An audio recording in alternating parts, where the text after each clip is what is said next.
Muy buenas tardes a todos. Sean bienvenidos a este webinar que hemos preparado para ustedes. Siempre es muy grato poder tenerlos y juntos aprovechar al menos la tecnología para al menos frecuentarnos por este medio.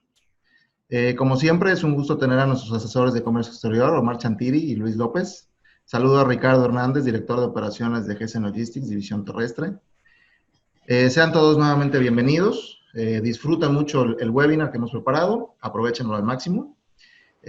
Por cierto, los invito a quedarse hasta el final del webinar, ya que hemos organizado una pequeña rifa con un regalo que seguramente les será muy útil en estos tiempos de home office. No se lo pierdan. Omar, Luis, adelante. Muy bien. Buenas tardes, David. Buenas tardes, Ricardo. Buenas tardes, Luis. Buenas tardes. Pues Luis, no te quito más el tiempo y empieza, porque el tiempo es oro.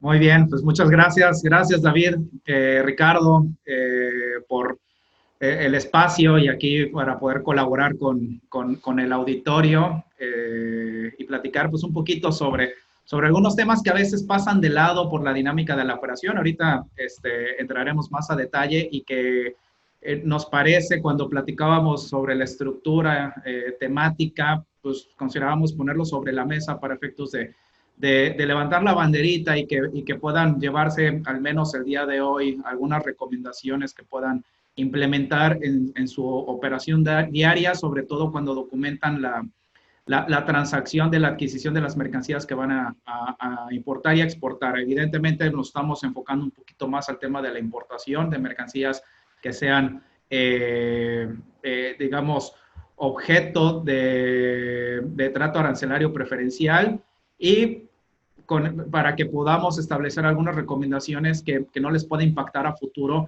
en el sentido de una negativa de trato arancelario preferencial. Entonces, déjenme nada más aquí buscar la presentación.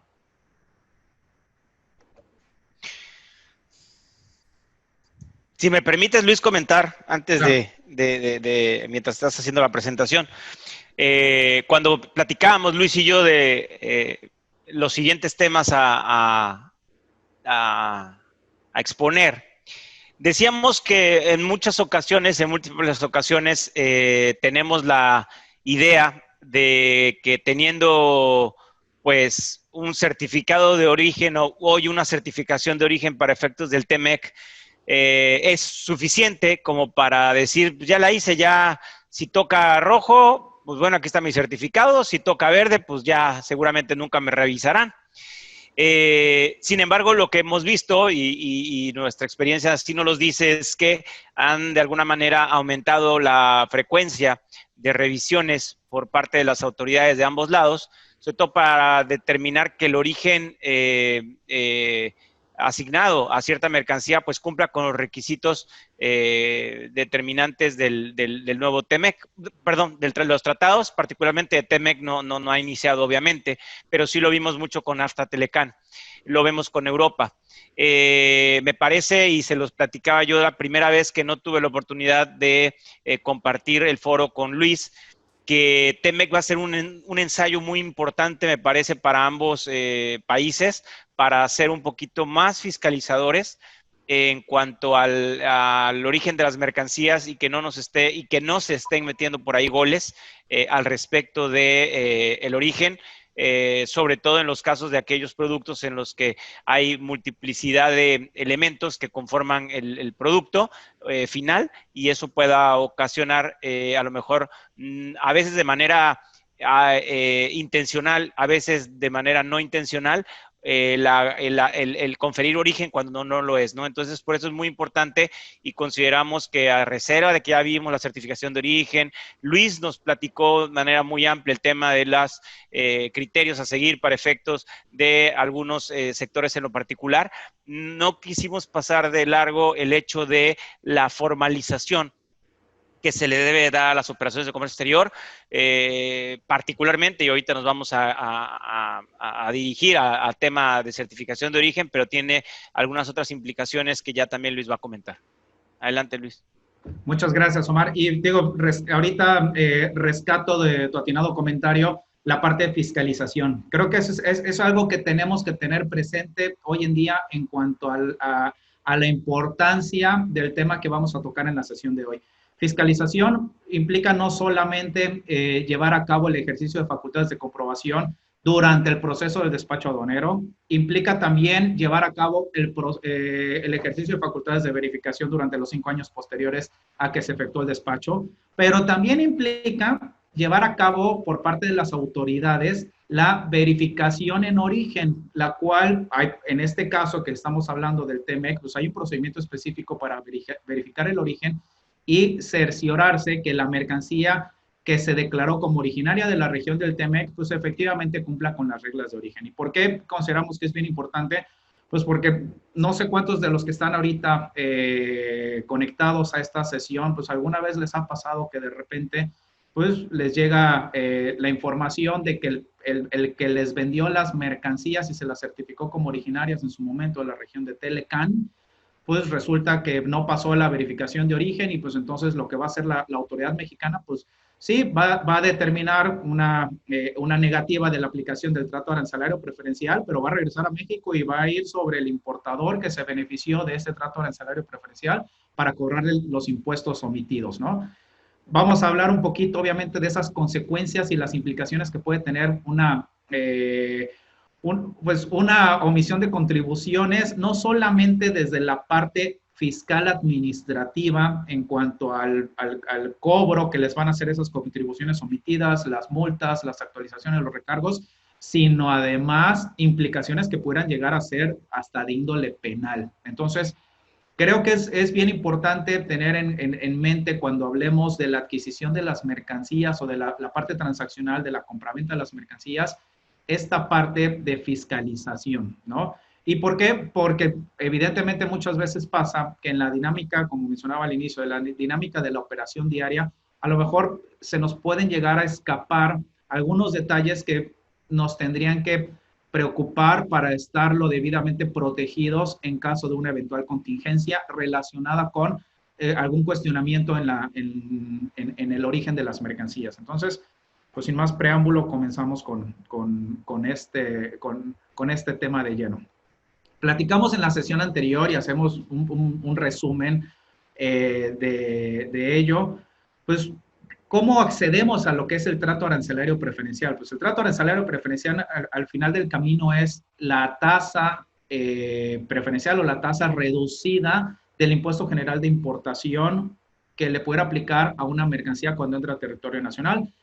Que en este caso, pues, ¿cómo se accede? Pues, evidentemente, primeramente cumpliendo con la regla de origen. Es decir, no basta con que la mercancía provenga de los Estados Unidos o Canadá hacia México para efectos de beneficiarnos del trato arancelario preferencial. No, la mercancía tiene que cumplir con ciertos requisitos establecidos en el mismo tratado, en específico con el capítulo 4 de reglas de origen, para poder determinar si la mercancía puede beneficiarse de ese trato arancelario preferencial que ofrece el Tratado México, Estados Unidos y Canadá. Entonces, lo primerito es, pues, cerciorarnos que la mercancía cumpla con el origen. Después, se comprueba para efectos aduaneros que una mercancía de inicio es originaria con la certificación de origen correspondiente, la cual, pues, tenemos que cerciorarnos que sea correcta y que cumpla con los requisitos mínimos, los cuales, ¿dónde los encontramos? Los 9 requisitos mínimos en el anexo A del tratado y el anexo 1 de la resolución en materia aduanera del tratado.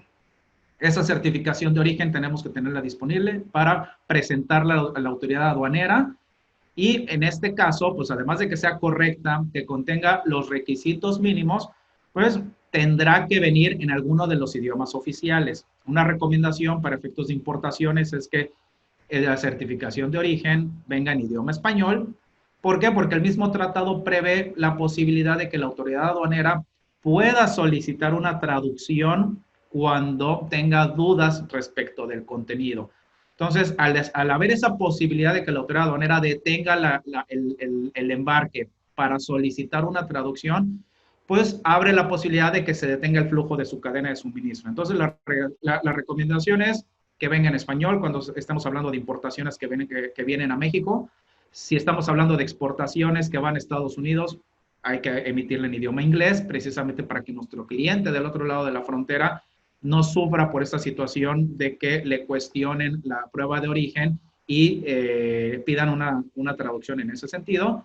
Y cuando vaya a Canadá, pues evidentemente, dependiendo por dónde vaya a ingresar la mercancía, ver si es una zona francófona, ver si es una zona anglosajona, en donde podamos emitir entonces una certificación de origen en el idioma que mejor se lleve con la operación aduanera al momento de la entrada al territorio al que vaya destinada la mercancía. Entonces, tengámoslo presente, si queremos ahorrarnos tiempos, las autoridades aduaneras tienen la posibilidad de detener el embarque y pedir la traducción. Entonces, aquí también otro punto que platicamos y que vale la pena tener presente cuando hablamos de importaciones es que si la certificación de origen es emitida por una persona distinta al productor, pues tenemos que cerciorarnos que la mercancía cumpla con la regla de origen correspondiente y que no haya sido sometida a un proceso de producción ulterior. Es decir, tenemos que cerciorarnos que la mercancía única y exclusivamente pasó por un proceso de transporte, básicamente, ¿no? Entonces, aquí tendremos que establecer los mecanismos o los candados correspondientes para asegurarnos de que la mercancía, aun y cuando nos la está vendiendo una persona que no la produjo, pues nos garantice que la mercancía cumplió con la regla de origen, que una vez que el productor de la misma la entregó a quien se las está vendiendo, no sufrió ningún proceso de producción que le hubiera quitado la característica de originaria en relación con el capítulo de las reglas de origen del tratado. Entonces aquí es bien importante, pues evidentemente para que tengamos la certeza de que la mercancía sigue cumpliendo con la regla de origen y por ende puede seguir beneficiándose del trato arancelario preferencial. Y obviamente, algo bien importante, tenemos que cumplir con la obligación de record keeping o el resguardo de la información y documentos relacionados con la importación o exportación y certificación de origen que acrediten que la mercancía es originaria. ¿Por qué? Porque las autoridades pueden ejercer sus facultades de comprobación en un plazo de 5 años posteriores a la fecha en que se haya realizado el despacho aduanero de las mercancías. Entonces, acuérdense siempre, tenemos que tener resguardada la información y documentación que acrediten, bueno, que contenga no solamente la información del despacho aduanero, sino que también contenga la certificación de origen y en su caso la documentación comprobatoria que le confirió el origen a las mercancías. Entonces, siempre es importante tener presente esta obligación del record keeping. Oye, Luis, disculpa que te interrumpa. Sí. En este caso, el hecho de mantener los registros por 5 años en relación con la certificación de origen y los documentos que la soporten, pues habíamos platicado que en muchas ocasiones pues los importadores no solicitan más que la certificación de origen. Valdría la pena aquí en un momento dado el que los importadores hicieran un ejercicio a partir de ya, creo yo, de pedirle justamente a sus proveedores en el extranjero o los compartan los documentos, que seguramente a veces será un poco complicado por el tema de confidencialidad, y ahí tú eres experto en ese tema, de compartirle documentos que sustenten en la certificación de origen o en todo caso que las mantengan bajo resguardo ellos durante un plazo de 5 años y que eso, a lo mejor estoy adelantando un poquito, forme parte de este acuerdo o de este contrato para poderse proteger en un momento dado también el importador ante una verificación. No sé ahí qué comentario tendrías.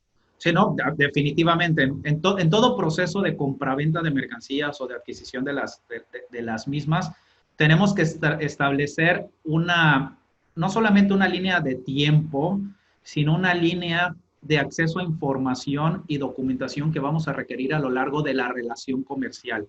Obviamente podemos tener casos en donde la relación comercial va a ser de única ocasión. Aún así, también hay que cerciorarnos que se cumpla con los requisitos establecidos en el tratado para beneficiarse del trato arancelario preferencial.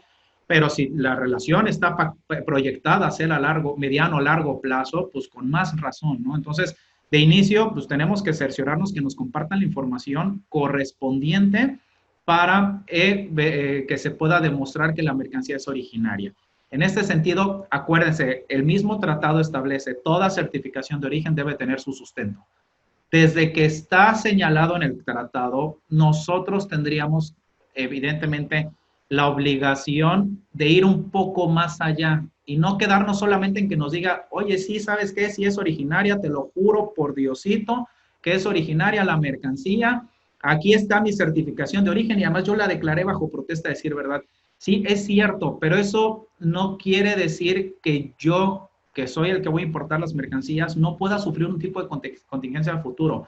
Muchas veces está la cuestión de que no quisieran soltar información por ser de índole confidencial. Habrá que establecer los mecanismos para que fluya esa información, desde celebrar un non-disclosure agreement, un convenio de confidencialidad en ese sentido, para que pueda fluir la información, para que lo que yo les solicite me lo pueda enviar, para que también yo pueda hacer una constatación de esa información. Inclusive, si es un proveedor importante que representa a lo mejor el mayor grueso de proveedor de materia prima que utilizo en la manufactura de mi producto principal, pues habrá que practicarle visitas, auditorías, para efectos de también en sitio cerciorarnos que el proceso de producción de la mercancía se acoge a lo dispuesto en el tratado para efectos de cumplir con la regla de origen. Entonces, sí tenemos que establecer una estrategia que vaya un poquito más allá de simplemente quedarnos con la confianza de que nos juró y perjuró que la mercancía era originaria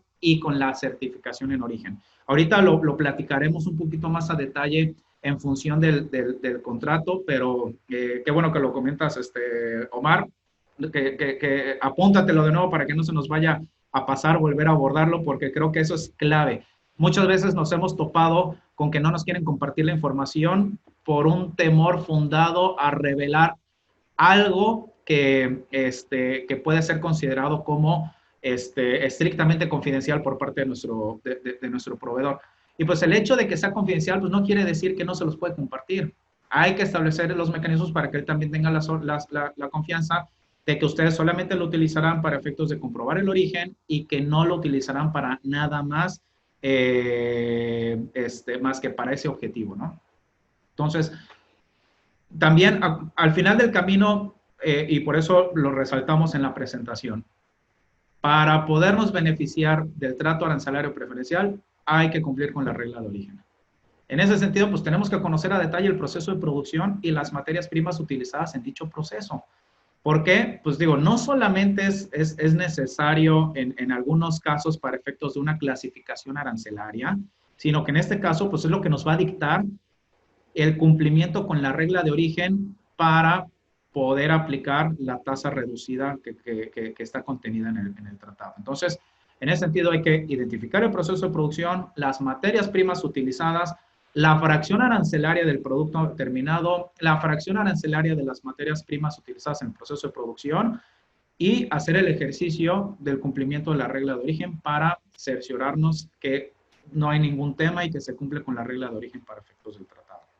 Entonces, esto a manera introductoria hay que tenerlo presente. Siempre hay que cerciorarnos que se cumpla con la regla de origen. Y para eso habrá que tomar pasos adicionales con el objeto de tener, pues obviamente, la tranquilidad de que no hay ningún problema en la importación o exportación de emergencias que estamos realizando. Las preguntas que muchas veces a lo mejor se me han presentado en la práctica pudieran ser muy obvias en algunos casos, en otros a lo mejor no tanto porque se presenta frecuentemente.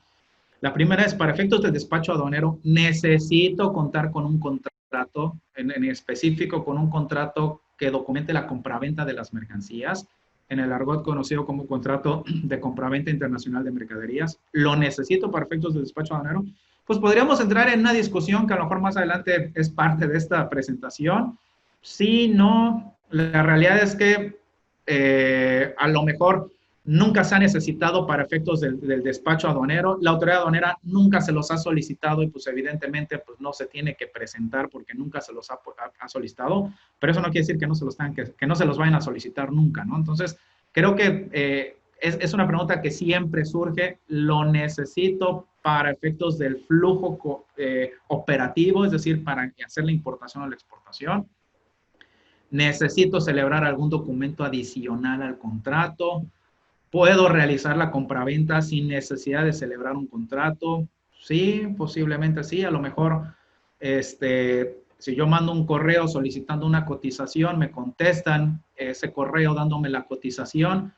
Yo les digo en una respuesta vía correo electrónico, ok, perfecto, te acepto la cotización, aquí está, te deposito y aquí está el comprobante de la transferencia. Pues tenemos una oferta, una aceptación, se formó un contrato, hay convenios internacionales que reconocen la formación del contrato, como es la Convención de las Naciones Unidas para los contratos de compraventa internacional de mercaderías. Y entonces, pues como la convención ya me establece que ya se formó un contrato porque hubo una oferta, una aceptación, hubo acuerdo en cuanto al objeto, el precio, pues entonces ya no necesitaría celebrar un contrato. Pues sí, en estricto sentido, no, ya tienes un formato contrato, un contrato formado en ese intercambio de correos electrónicos, pero obviamente dejaron de lado muchas cosas, ¿no? Como por ejemplo, a lo mejor bajo qué características necesitan que les entreguen el producto, si va a haber un procedimiento de inspecciones del producto, etcétera, ¿no? Entonces, creo que hay que aprender a identificar esta necesidad de celebrar un documento mucho más detallado, ¿no? ¿Puedo usar cualquier tipo de contrato? Pues dependerá de las características de la transacción. Podrá ser un contrato de compraventa internacional de mercaderías, podrá ser por única ocasión, podrá ser un contrato a largo plazo, un contrato marco en donde pues, nos vayamos guiando por órdenes de compra que cuelgan de ese contrato marco, podrá ser un contrato de suministro, podrá ser un contrato de distribución. Al final de cuentas dependerá de las características de la transacción, dependerá de las características del producto que van a adquirir, dependerá de las características del alcance de las obligaciones que van a asumir para efectos de ese producto. Pues a lo mejor estamos hablando de un contrato de distribución, van a traer un producto que ya viene con una marca que es de su proveedor, y entonces pues hay que respetar ciertas obligaciones en función del uso de esa marca. Entonces, dependerá de las características, insisto, del producto y de la transacción, pero al final del camino tenemos que aprender a identificar esas características para poder hacer el traje a la medida. Ya lo mencionaba, si solo voy a comprarle una ocasión a mi proveedor, ¿debo de todas maneras celebrar un contrato de compraventa? Pues a lo mejor puede sonar engorroso, a lo mejor pueden decir, ay, no seas exagerado, no manches, pues yo nada más voy a comprar esta máquina que necesito para sustituir una que se me echó a perder. Entonces, si ya a lo mejor esas máquinas son buenísimas y no voy a necesitar comprar una nueva en 10 años porque es alemana y porque ya al menos de aquí a 10 años, pues no voy a necesitar absolutamente nada de esa persona. Pues sí, pero ¿qué tal que la máquina se echa a perder? ¿Qué tal que necesitan ejercer alguna garantía? ¿No? ¿Qué tal que la máquina llega dañada? ¿Qué condiciones se establecieron para efectos de la entrega? ¿Qué condiciones se establecieron para efectos de la inspección de la mercancía, o bueno, en este caso de la máquina? Por ejemplo, si celebraron la transacción bajo un Incoterm Ex-Works y entonces ustedes se encargaron de la logística y pues la responsabilidad se transmitió del vendedor al comprador en la fábrica del vendedor y pues pasó algo, perdón, al momento que llega a su planta después de 2 semanas de que les entregó la mercancía, pues resulta que se dan cuenta que traía ahí algún defecto. Entonces, ese tipo de cosas, ese tipo de detalles hay que tenerlos presentes para efectos de poder establecer las características específicas del contrato que tengan que celebrar, aunque sea por única ocasión, con el objeto de que tengan tranquilidad, peace of mind, pues la ideal es que celebren un contrato de compraventa, ¿no? Oye, Luis, pero toda la vida, digo, no todo mundo, ¿no? Pero siempre se ha trabajado sin contrato. ¿Por qué vamos a empezar a trabajar con contrato hoy? ¿Qué diferencia hay entre el TEMEC qué diferencia hay el TEMEC no te dice que tú tengas que tener un contrato. La ley aduanera, bien lo dijiste al inicio, no te dice que para realizar el despacho aduanero tengas que tener un contrato. A ti el 36A de la ley aduanera te dice que tienes que tener, entre otras cosas, el documento mediante el cual tú puedas preparar un acuse de valor, un COBE, que es la factura comercial. Y ya con la factura comercial, pues muchas veces creemos que es suficiente. Decías tú, ¿cuándo te lo piden? Aquí hemos tenido también la oportunidad de comentar que cuando tenemos alguna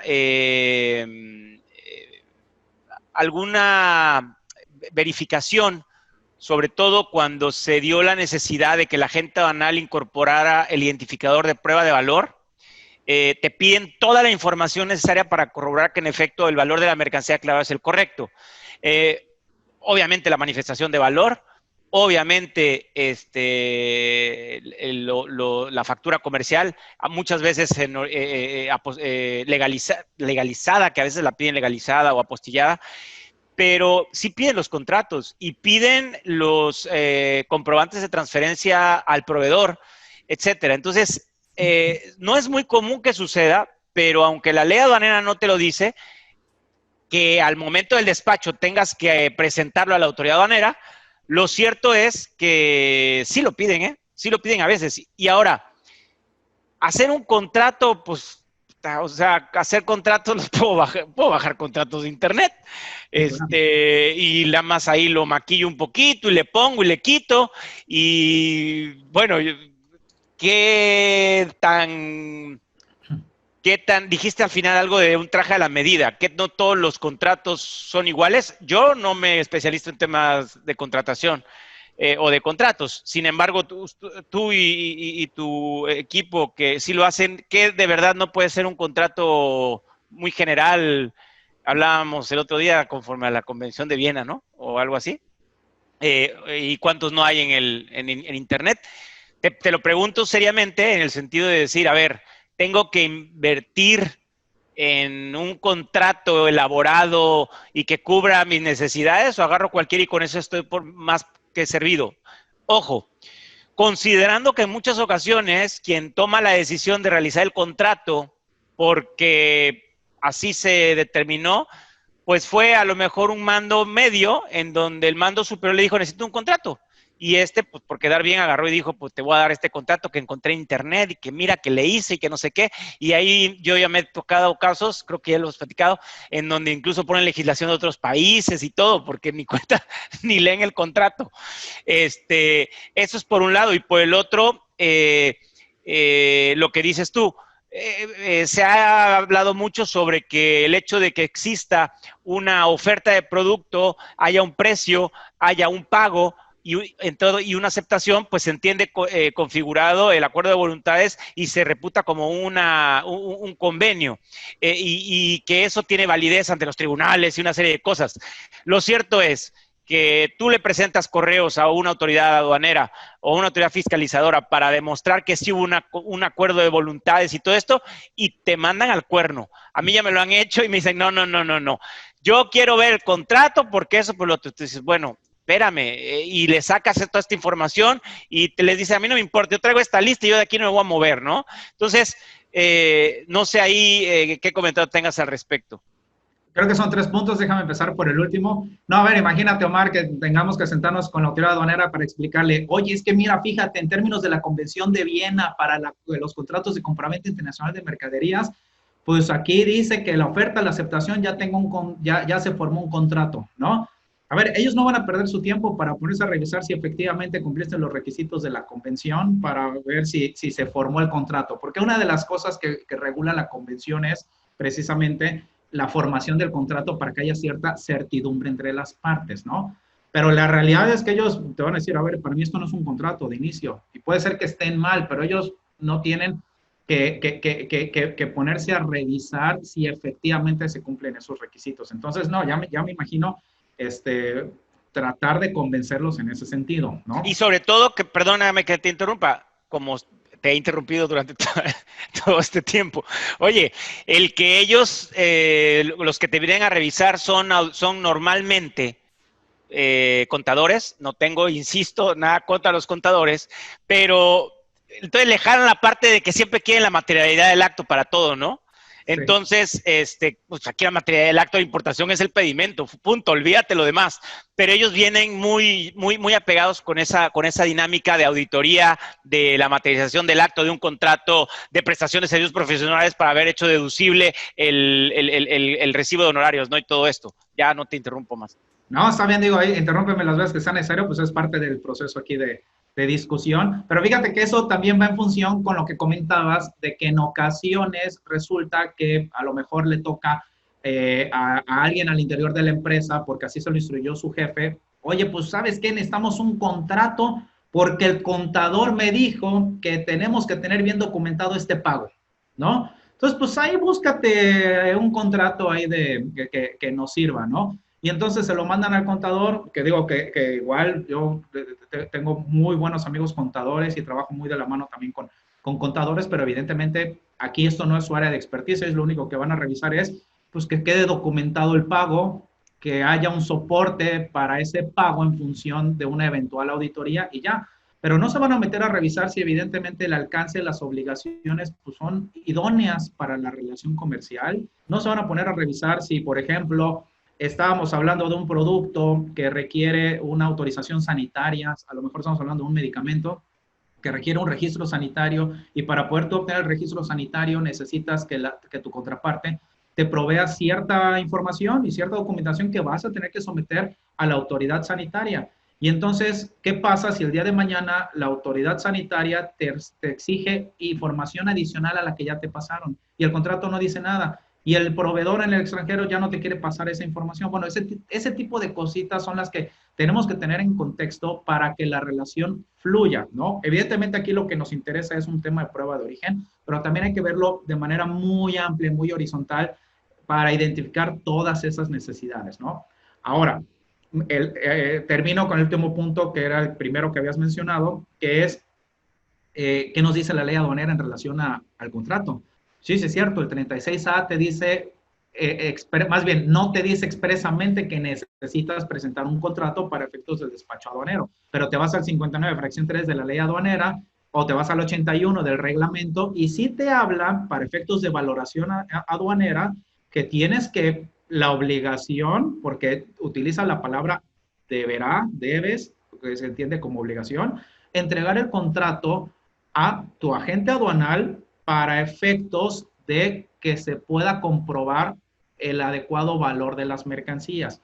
Entonces, estamos hablando de una obligación que ya está establecida tanto en la ley como en el reglamento, en primera instancia para entregársela al agente aduanal y en segunda instancia porque si ya está previsto ahí, pues es muy válido que el día de mañana la autoridad sí te lo solicite y te diga, oye, a ver, tenemos que revisar que el valor en aduana haya sido adecuado, que el criterio de valoración aduanera que aplicaste, pues fue el idóneo, y en ese sentido, pues obviamente entre las cosas que hay que considerar, pues está A, B, C, y por ahí te mencionan el contrato, ¿no? Que si Bueno, bien, sí, sí.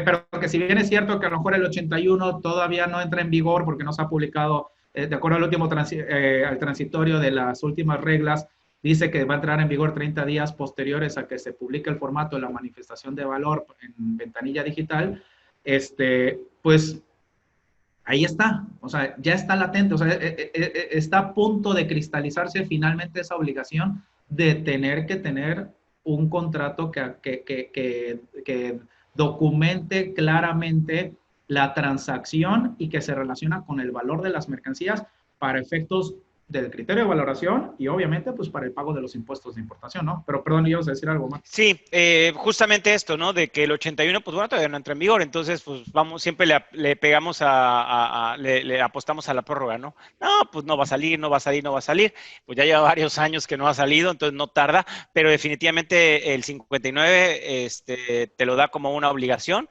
tener los documentos soporte de la operación y uno de ellos es el contrato, sin lugar a dudas. Me preguntan, bueno, algunos comentarios que tienen que ver con esto. Luis, el hecho de que si la orden de compra puede suplir el contrato. ya nos platicado, pero si quieres comentar algo al respecto. Antes que nada, un comentario que nos hace Rafael Aguilar. Nos dice que justamente la situación que tú comentas sucedió a varias empresas del ramo textil, con una empresa que había dejado de importar por más de 5 años, ya no tuvo problemas con aquella empresa en el extranjero, pero lo que pasaba era que estaban triangulando desde Asia con un total desconocimiento del cliente aquí en territorio nacional y se ve que se les presentó un problema, no, porque no se cumplía con todos los requisitos necesarios para conferir el origen de las mercancías. Y bueno, pues el tema de que si la orden de compra puede suplir el contrato, nos pregunta Alejandra Rosillo y a Angélica Landa también nos dice, oye, Luis, en nuestro caso la orden de compra en algunos de los casos funge como contrato. ¿Qué implicación tendría en este caso? Yo creo que las preguntas están muy relacionadas. La orden de compra se me hace que es algo de lo más común y que también tienen el número de modalidades. No sé ahí qué comentario tendrías al respecto. Claro.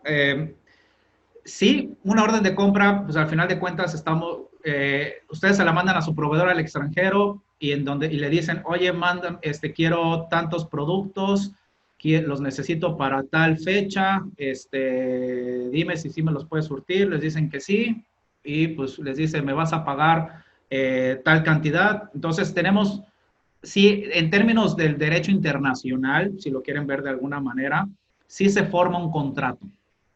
O sea, sí tenemos un contrato firmado con la simple orden de compra, pero obviamente se queda corto en cuanto al detalle de las obligaciones que van a necesitar, ¿no? O sea, insisto, la orden de compra, si ustedes se la presentan a la autoridad aduanera por un lado, es decir, si les exigen el contrato y le dicen, mira, pues aquí está mi orden de compra y aquí están los correos que me intercambié, hubo oferta, aceptación, se formó el contrato, cumplo con el requisito que establece la ley aduanera.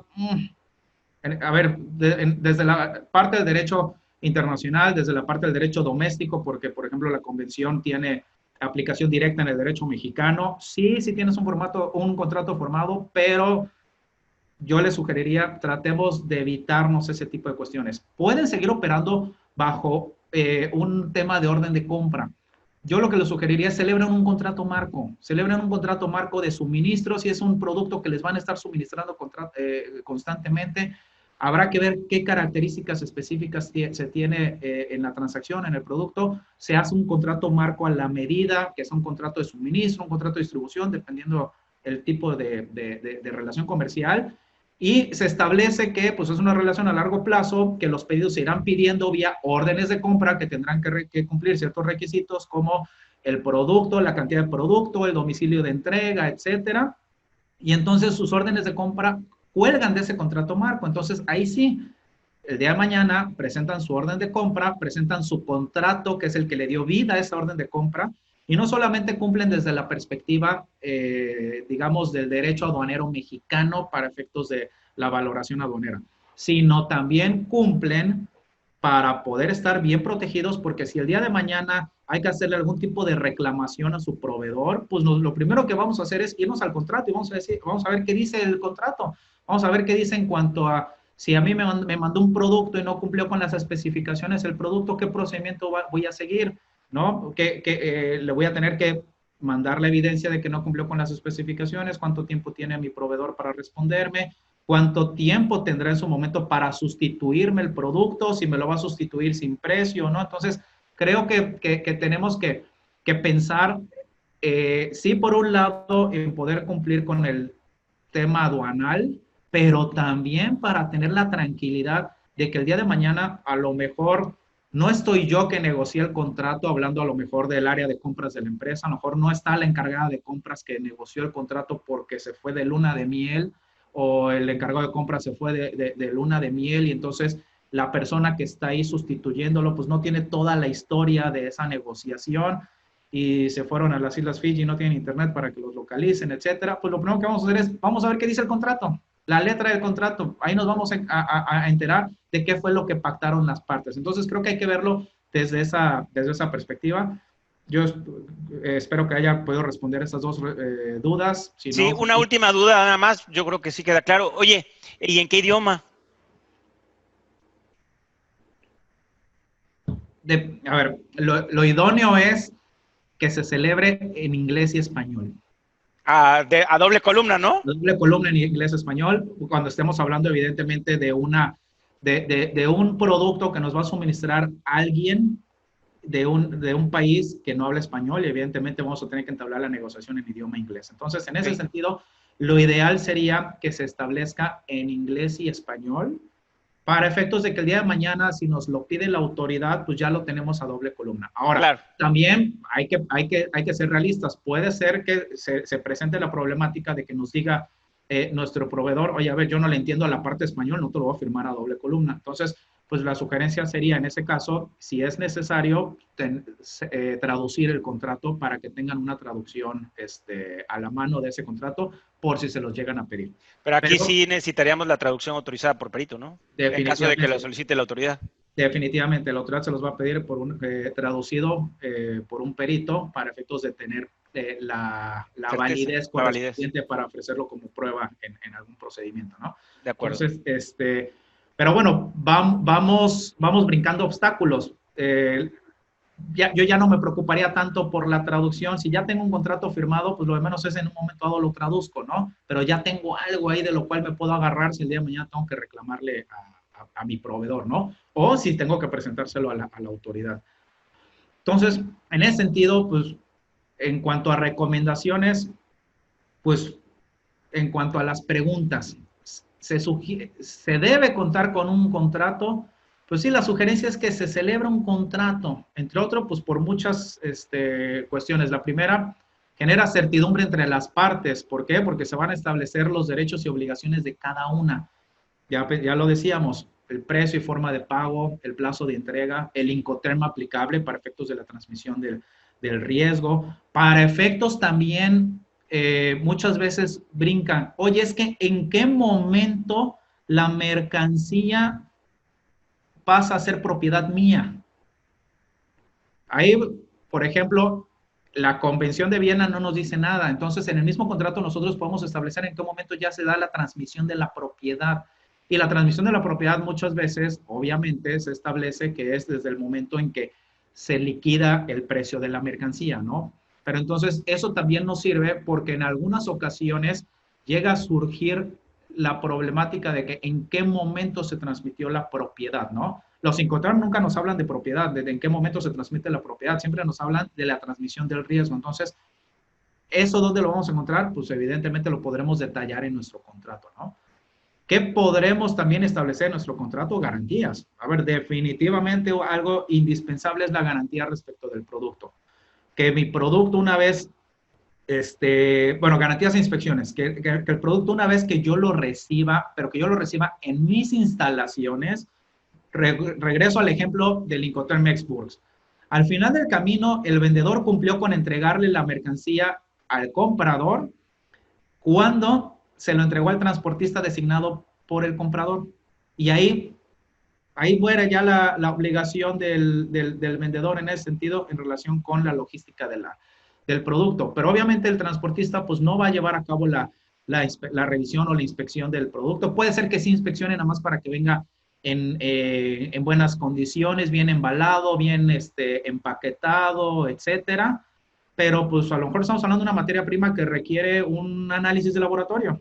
Entonces, pues ese yo no se lo voy a poder hacer hasta que llegue a su destino final, se descargue en mis instalaciones, se ingrese por el área, al área correspondiente, al área de aseguramiento de calidad, se lleven a cabo los análisis correspondientes y a lo mejor eso pues ya nos tomó un mes desde que se le entregó el producto al transportista en el extranjero. Entonces, pues necesitamos establecer mecanismos que nos permitan inspeccionar la mercancía una vez que la reciba para yo poder someterla a los análisis y poder determinar si cumple con las especificaciones que yo quiero. Porque si no, pues entonces en ese momento me volteo con el proveedor y le digo, oye, discúlpame, pero pues resulta que venía echada a perder la mercancía o resulta que la calidad no es la que la que yo te había solicitado. Yo te había solicitado que este producto trajera un 80% de alcohol y trae solamente 60% de alcohol, ¿no? Y entonces eso yo no lo pude terminar hasta que hice esa prueba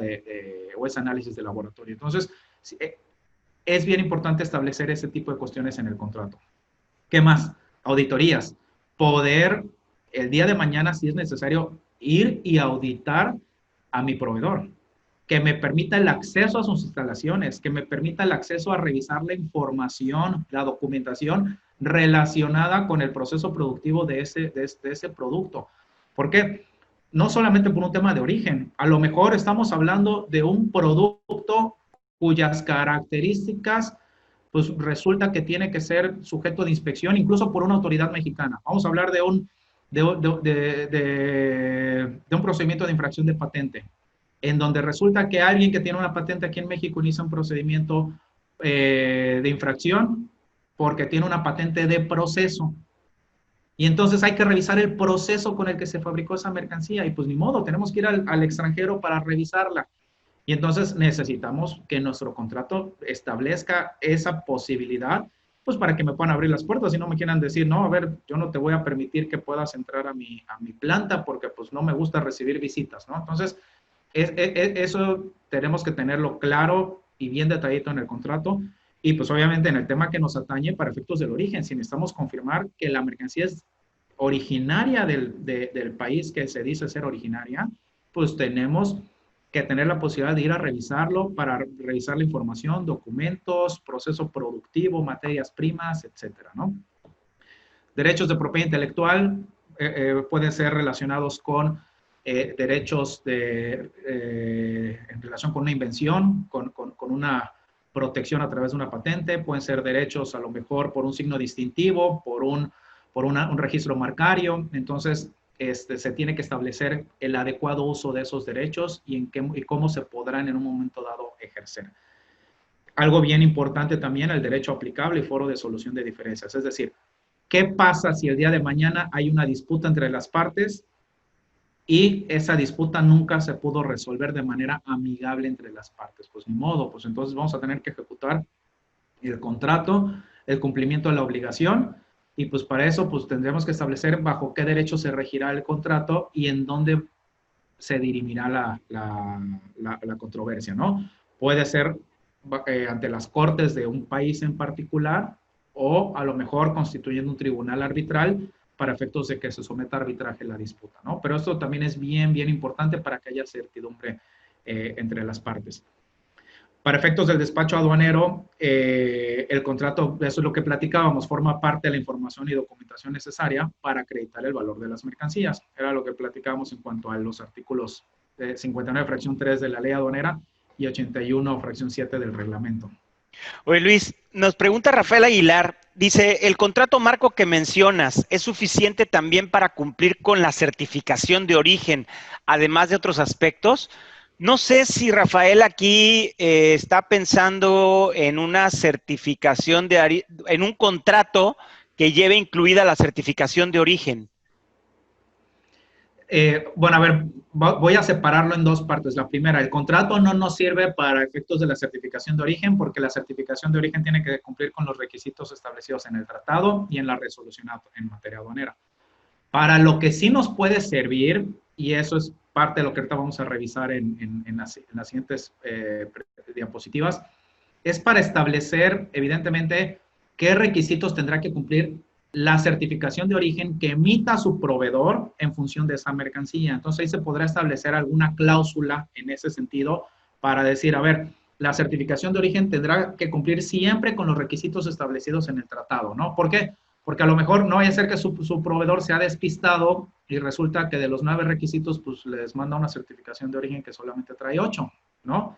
Entonces, pues obviamente no va a cumplir, pero aquí lo importante sería establecer cuáles son los requisitos en materia de reglas de origen y certificación de origen que tendrá que cumplir el proveedor, más el contrato no servirá como una prueba de inicio de certificación de origen. Pero si al contrato le inserto un anexo de certificación de origen, o bien que forme parte del propio contrato, incluso como un apartado de certificación de origen, ¿no podría funcionar? ¿No te hace sentido? Pudiera ser, pero estamos hablando de un contrato marco, el cual va a regir mercancías que se van a ir solicitando con el paso del tiempo. Ok. Entonces, Cuando tú importes tu mercancía, la vas a importar al amparo de una factura que no va a estar detallada en tu contrato. Entonces, sí Pero pudiera... yo la factura no la tengo que poner en el certificado, ¿no? en la certificación de origen. No.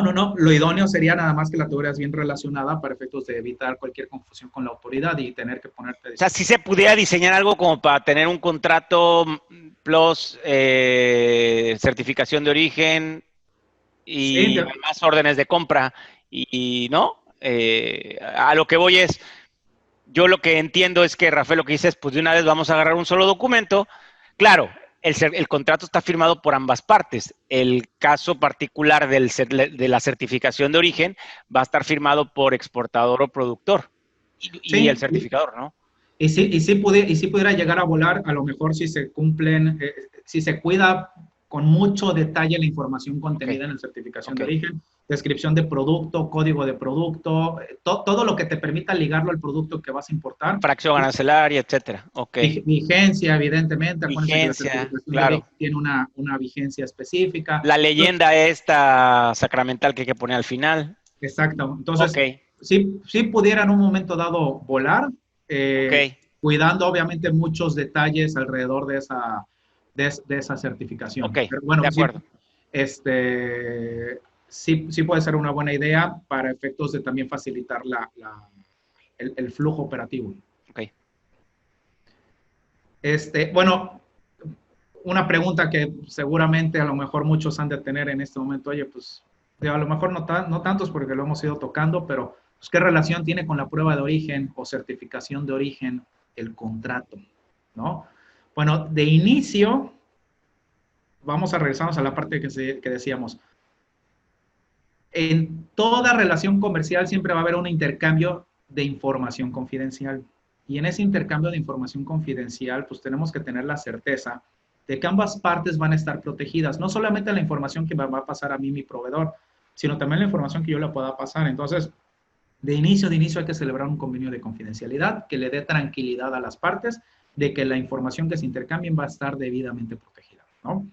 Ahora, habíamos platicado, la certificación de origen debe tener un sustento. No es nada más, por ahí lo comentaban, no recuerdo el nombre de la persona que lo comentaba, de que hubo algunas empresas que tuvieron problemas porque estaban triangulando. Bueno, así ha habido muchísimos casos. A mí me ha tocado revisar o atender procedimientos de verificación en origen, no solamente cuestionarios que mandan aquí en territorio nacional a un exportador, sino también verificación de origen que se lleva a cabo en el extranjero y resulta que no la pasa el proveedor y se regresan como boomerang para el importador que se benefició del trato arancelario. Oye, cuando menos que encuentren al proveedor, que ya es la primera parte, ¿no? Exacto. Porque hay ocasiones en las que las relaciones con los proveedores, sobre todo, bueno, en este caso Estados Unidos, no sé el caso, ¿no? Pero ¿qué pasa con los chinos? Que no vamos a tener un tema de origen, ¿no? Pero sí un tema de valor. Entonces, pues esos cambian de domicilio como, bueno, como que también aquí acostumbramos a andar cambiando de domicilio en México las empresas. Pero sí es importante siempre tener pues localizable, y eso es donde el contrato nos serviría, ¿no? De decir, oye, si te vas a cambiar de domicilio, maestro, a partir de que te cambies de domicilio me avisas, porque si no me avisas, me van a trabar aquí en México y yo voy a ir contra ti, te voy a demandar en la corte del estado de no sé dónde por chorrocientos mil millones de dólares. Yo creo que eso, igual y no cierran el contrato, ese es otro tema. Fíjate que eso es importante, Luis. Mucha gente no quiere firmar los contratos porque dicen que no van a cerrar la operación. Pues mira, al final de cuentas, a ver, espérame, me voy a regresar. ¿A qué te refieres con que no van a cerrar la operación? Que no van a cerrar. No quieren firmar contrato porque se les hace una. No, hombre, si hay confianza entre nosotros, ¿cómo vamos a firmar un contrato? Y entonces se les hace muy ocioso si de por sí están tratando de hacer la operación y todavía que me pongas a firmar un contrato. Yo lo veo seguido, o sea, me dicen, no, hombre, que si estás viendo que apenas me quieren mandar casi el producto. ¿Tú crees que me van a querer firmar un contrato? Entonces, a donde tú te pones y dices, no, pues ya, ¿qué le hago, no? ¿Qué haces contra eso? Vaya, es una mentalidad.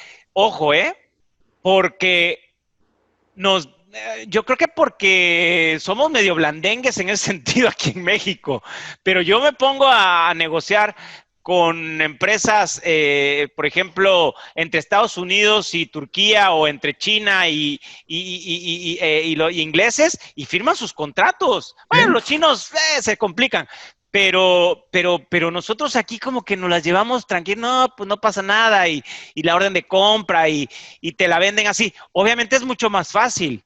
Claro. Y mucho peor cuando la gente no te lo pide, porque si la gente no te lo pide, entonces dice, oye, me estás poniendo de por sí, ya me estás pidiendo no sé qué tantas cosas.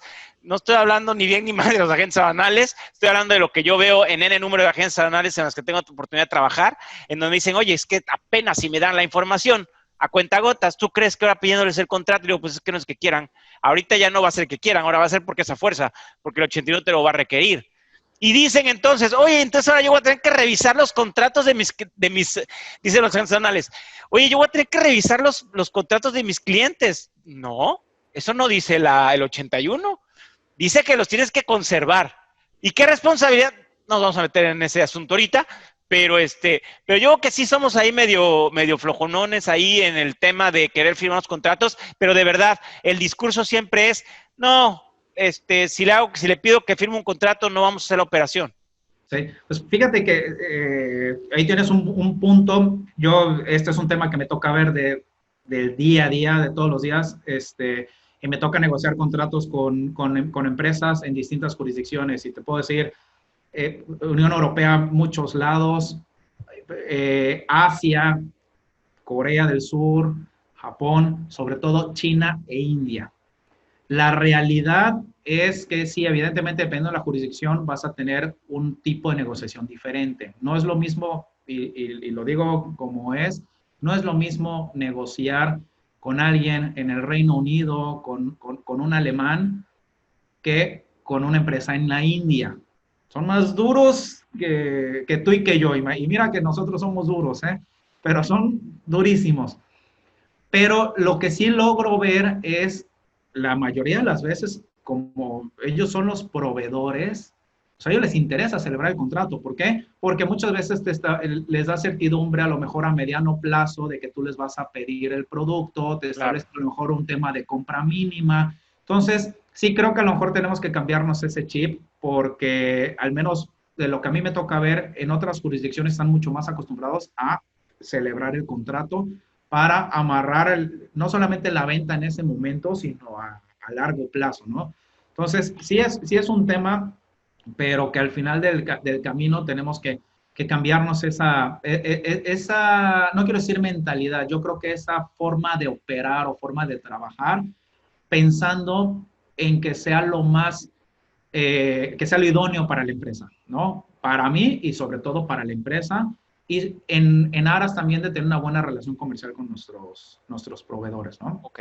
Entonces, pero bueno, volviendo al punto, la certificación de origen debe tener un sustento. Entonces, indiscutiblemente en el contrato le tendremos que incluir los reps and warranties, que son las declaraciones bajo producto, es decir, ¿verdad? Las obligaciones del vendedor, en donde se establezca clara y fehacientemente pues, el origen de las mercancías. Es decir, tenemos que asegurarnos que a través del contrato nos diga, a ver, ahora sí ya no es lo mismo que me jure por el osito Bimbo, como decimos, ¿no? Que me jure que la mercancía es originaria. No, me lo pones documentalmente y me garantizas que la mercancía es originaria y te obligas a que sea originaria y te obligas a informarme si la mercancía sufre un proceso de transformación o un cambio en su proceso de producción que le pueda alterar el origen, y me mantienes informado en todo momento respecto al origen de la mercancía, ¿no? Y obviamente estableceremos cómo me vas a proporcionar la información en relación con el origen, ¿no? Entonces, aquí es cuando empieza a cobrar relevancia la necesidad de tener un contrato muy bien desarrollado, muy bien estructurado en relación con la prueba de origen. Entonces, porque creo que eso también va en función de uno de los puntos que mencionabas en cuanto a la obligación de mantener la información por un periodo de 5 años. Bueno, pues en el contrato tendremos que ir más allá. ¿Por qué? Porque al final de cuentas el periodo de 5 años va en función de la fecha en la que se lleva a cabo la operación, el desaduanamiento de las mercancías. Entonces, pues vamos a tener que pedirle a nuestro proveedor pues que la información la va a tener que resguardar al menos 6, 7 años posteriores a la entrega de la mercancía. Y cuando hablo de la entrega de la mercancía, pues la mayoría de las veces la entrega pues no me la hace, no me la hace DDP posterior al despacho, me la hace directo en el transportista designado en el extranjero. Entonces, pues tendremos que pedirle ahí que la información la resguarde por un plazo mayor y que me la proporcione en el momento en que yo se la solicite, si es necesario, o incluso que se la proporcione a las autoridades competentes en caso de ser requerida. ¿Por qué? Porque también puede ser el caso de que le inician a nuestro proveedor un procedimiento de verificación de origen y se hace güey, ¿no? Se hace que no entiende y nunca proporciona la información, y pues es gravísimo. ¿Por qué? Porque si no pasas ahora sí que la primera fase del procedimiento de verificación de origen, que es que te notifiquen las respuestas bueno, que tengas que responder el cuestionario, pues de manera inmediata se va a determinar la negativa del trato arancelario preferencial. Claro. Y entonces ahí el que va a pagar los platos rotos, pues no es el vendedor. O sea, sí va a pagar platos rotos en el sentido de que ya no le van a permitir a él poder exportar mercancías calificándolas como originarias, pero a quien le van a cobrar los impuestos de importación que digamos, se ahorraron por aplicarle el trato arancelario preferencial, pues va a ser el importador. Entonces, en ese sentido, creo que tenemos que establecer toda esta información en el contrato para, no quiere decir que nos vamos a salvar de que esto pase, más bien vamos de inicio a dejarle las reglas claras a nuestro proveedor de cómo hay que proceder, y vamos a tener la posibilidad de reclamar con contundencia a nuestro proveedor si nos vemos afectados por una situación de estas. Yo aquí creo que muchas veces las negociaciones que se realizan en la gran mayoría de los casos a distancia. Se fijan ciertas condiciones a través de correos electrónicos, a través de mensajes de texto, a través de algún otro medio. Pero en muchas ocasiones yo por ejemplo, insisto mucho en el tema de la operación aduanera cuando una factura emitida en el extranjero llega a México y el agente aduanal hace alguna observación a la misma, pues se puede suplir cualquier tipo de deficiencia y o corrección a través de la famosa carta 318. Yo lo que les digo siempre a los clientes y a los agentes aduanales es: avísenle a su proveedor que esa factura tuvo una modificación, porque si en algún momento llegan a hacer una compulsa de la información y obviamente afecta la información que proporcionó el proveedor originalmente con la que se terminó presentando en el despacho, se puede provocar un problema importante. ¿A qué quiero llegar con esto?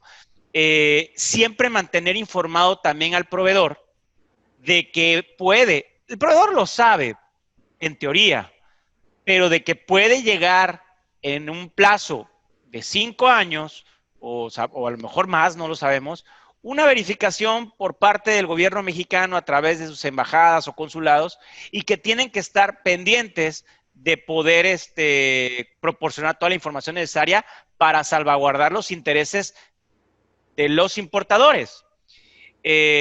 Y creo que eso hace sentido en dejarlo plasmado justamente en un contrato y en un momento a decir: oye, maestro, ¿qué onda con esto?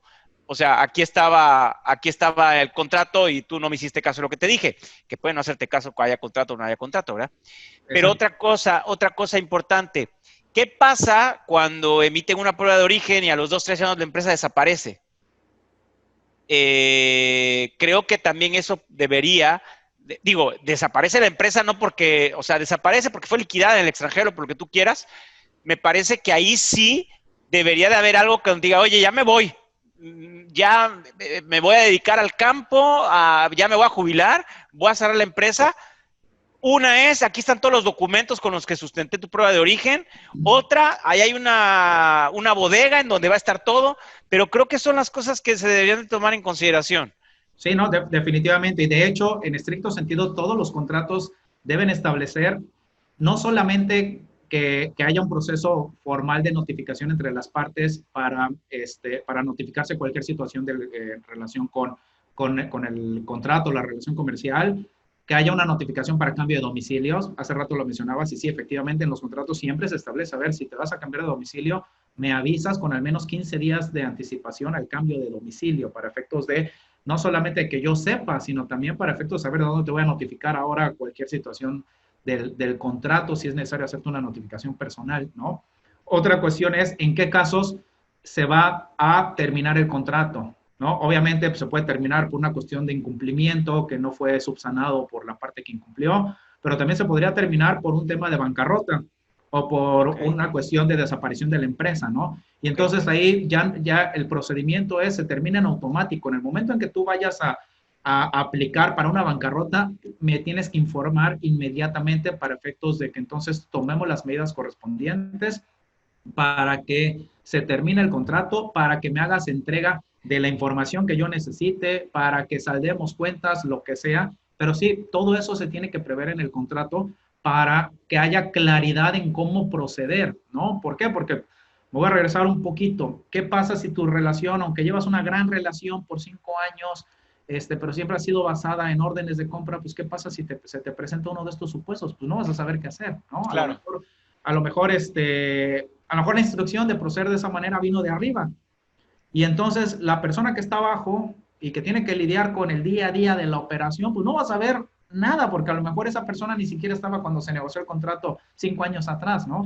Entonces, insisto, lo primero que tienes que hacer es poder abrir el cajón, sacar tu contrato y ver qué fue lo que acordaron en todo este tipo de cuestiones. Y yo creo que ponerse a ver que muchas de las empresas en Estados Unidos que derivado de la depresión económica por la pandemia o por lo que tú quieras, a lo mejor vayan a tener que cerrar o desaparecer, pues yo creo que los proveedores deberán de ir viendo ese tema, digo, los importadores, antes de que se acojan al capítulo 11 y empiecen a hacer todas sus trámites de disolución y tal, pues yo creo que vayan pidiendo la información, ¿no? Creo que sería una buena oportunidad. Y otra cosa, no dejemos de pensar, y lo platicábamos el otro día, Luis, y que creo que más adelante vas a hablar de eso, o sea, estamos hablando de allá para acá, pero de aquí para allá también tenemos una obligación, ¿cierto? Al momento de emitir una prueba de origen. Pero, bueno, sigue con tu presentación y ahorita lo vemos. Sí, ahorita lo platicamos. Bueno, ¿qué más tenemos que establecer en el contrato? Digo, hay muchas cosas que hay que establecer. Ahorita nos vamos a enfocar mucho en el tema de la prueba de origen, pero ¿qué más? Pues ya lo comentábamos, hay que establecer que se le pueda permitir al importador realizar auditorías y visitas y que estén relacionadas con el proceso de fabricación, así como con la información y documentación que acredite el origen. Que me permitan ir, que me permitan acceder a la información, que me la presten, que la pueda revisar, fotocopiar, que me la pueda traer, que me den todas las facilidades necesarias con el objeto de que yo pueda tener la certeza que el producto cumple con la regla de origen correspondiente. Hablábamos hace rato del procedimiento de verificación de origen. ¿Qué pasa si se detona un procedimiento de verificación de origen? ¿Y qué pasa si el procedimiento lo detona directamente la autoridad? Al final de cuentas, el mismo SAT se encarga en muchas ocasiones de ir y practicar directamente la verificación en origen de las mercancías. Puede iniciar a lo mejor con el envío del cuestionario al proveedor en el extranjero, pero si no queda satisfecho, o a lo mejor a veces sí quedó satisfecho, pero quiere indagar más, manda a su personal para revisar directamente que se esté cumpliendo con la regla de origen. Entonces, si llega a iniciarse un procedimiento de verificación de origen, pues obviamente lo primero que tendría que hacer el proveedor es atender diligente y puntualmente la solicitud de información y el procedimiento de verificación que se ha iniciado por la autoridad. Tendrá que informarme inmediatamente. ¿Por qué? Porque necesito estar enterado de que la autoridad ya lo tiene en el radar, ya le va a empezar a checar que efectivamente está cumpliendo con la regla de origen y eso potencialmente me puede impactar a mí. También se tiene que establecer la obligación de que le proporcione a la autoridad toda la información y documentación que le requiera de manera puntual y de manera veraz, ¿no? Aquí, obviamente, en la medida que nuestro proveedor salga bien librado del procedimiento de verificación de origen, pues qué mejor para nosotros, ¿no? Y obviamente tendrá que mantener informado al importador y proporcionarle toda la documentación que el importador le solicite, sobre todo si está relacionado con mercancías específicas que me vendieron.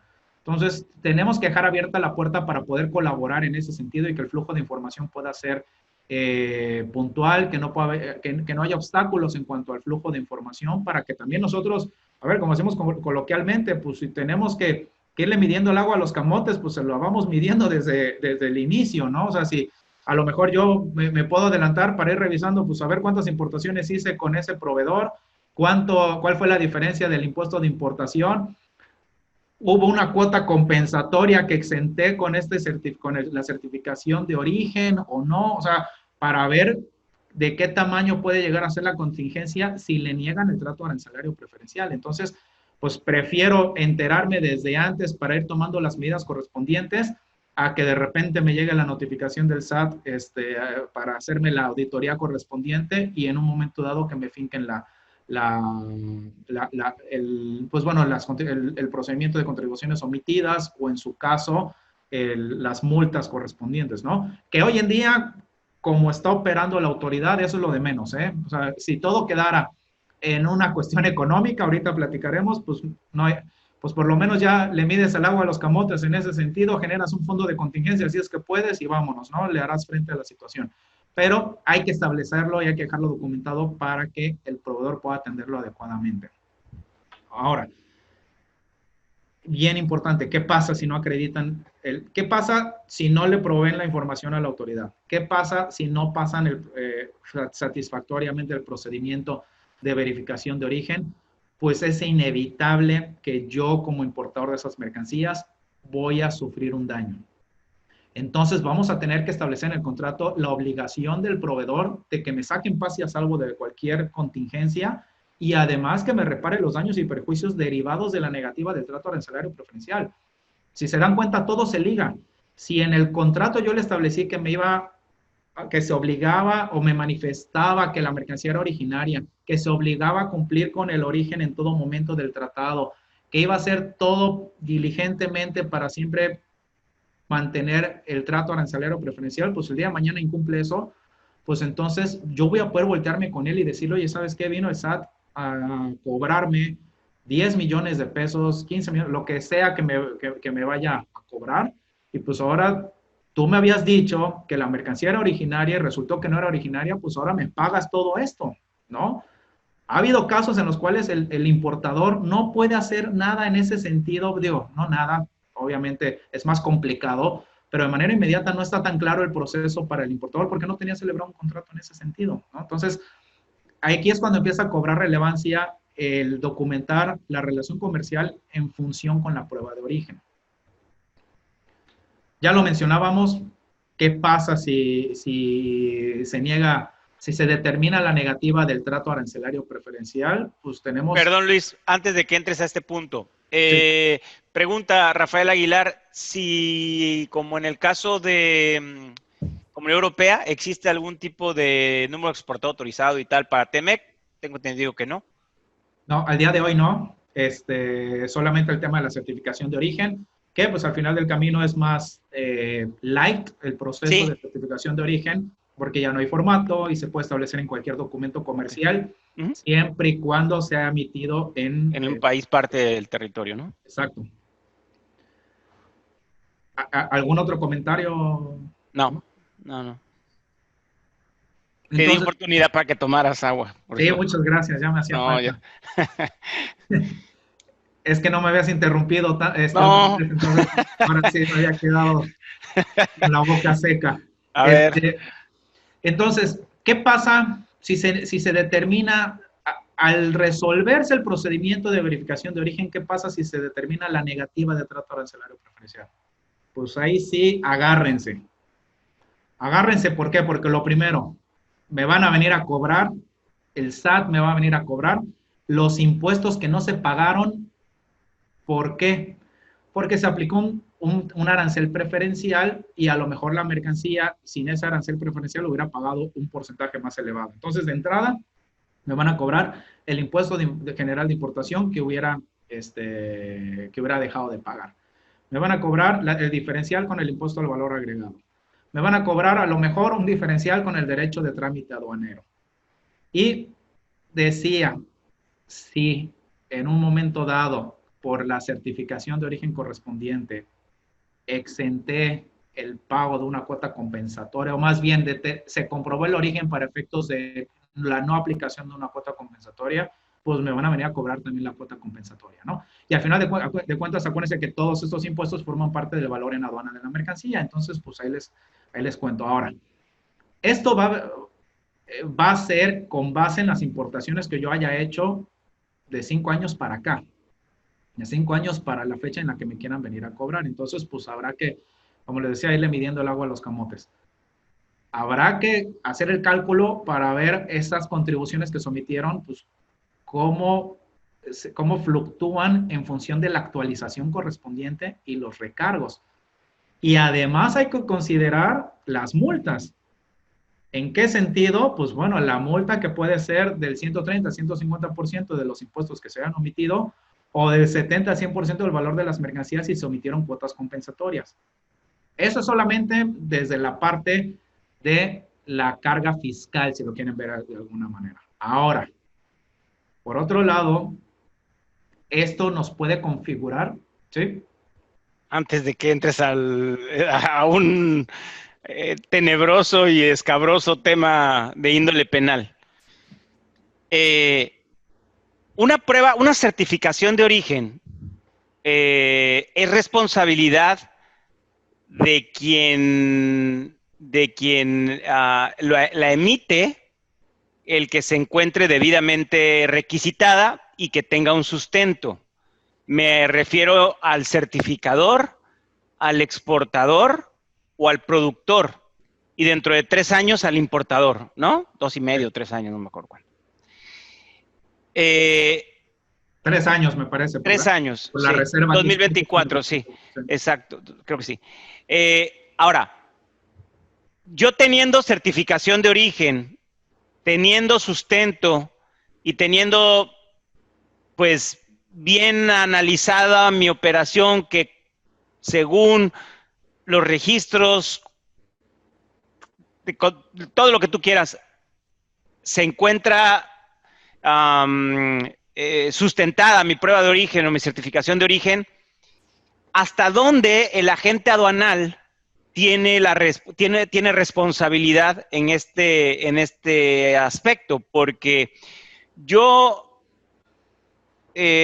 pienso que los agentes aduanales tienen una responsabilidad quizás, bueno, la ley aduanera les da una responsabilidad solidaria y una excluyente de responsabilidad también, cuando derivada de una operación haya omisión de contribuciones y cuotas compensatorias, siempre y cuando tenga una prueba de origen válida, ¿no? Sí.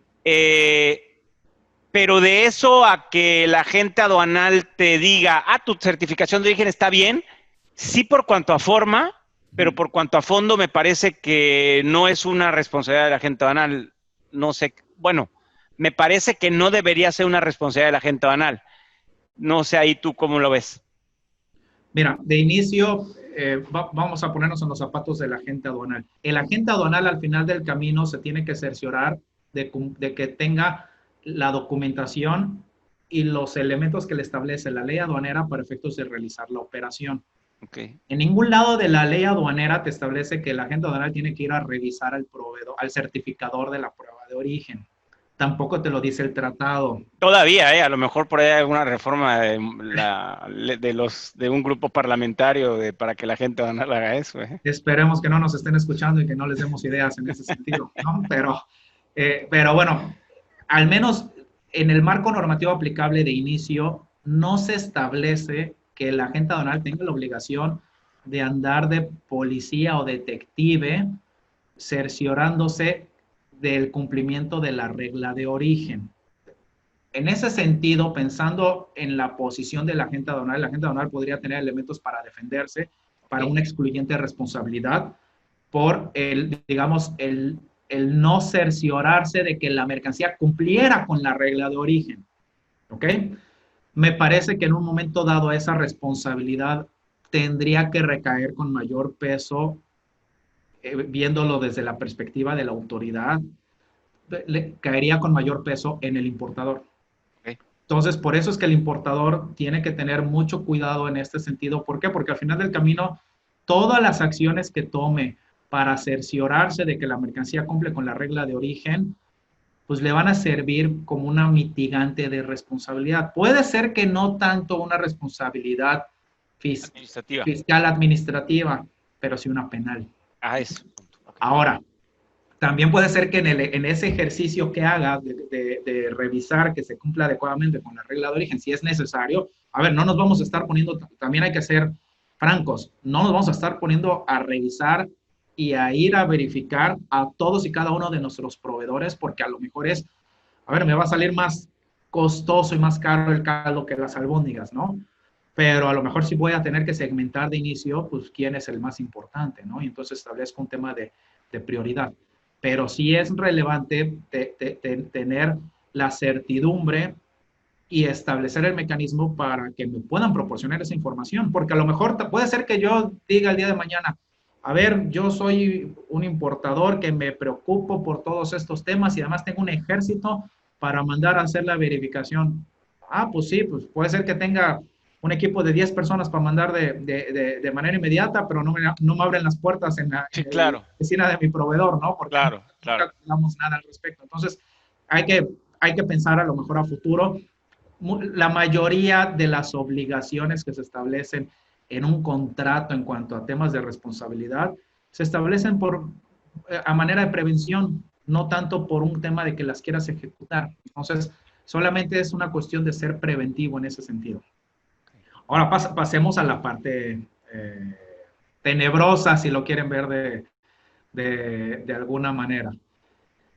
Hay que tener presente que, y muchos de ustedes seguramente lo tienen en contexto, hay que tener presente que el mismo Código Fiscal de la Federación nos establece que se considera contrabando la introducción de mercancías sin el pago de los impuestos correspondientes.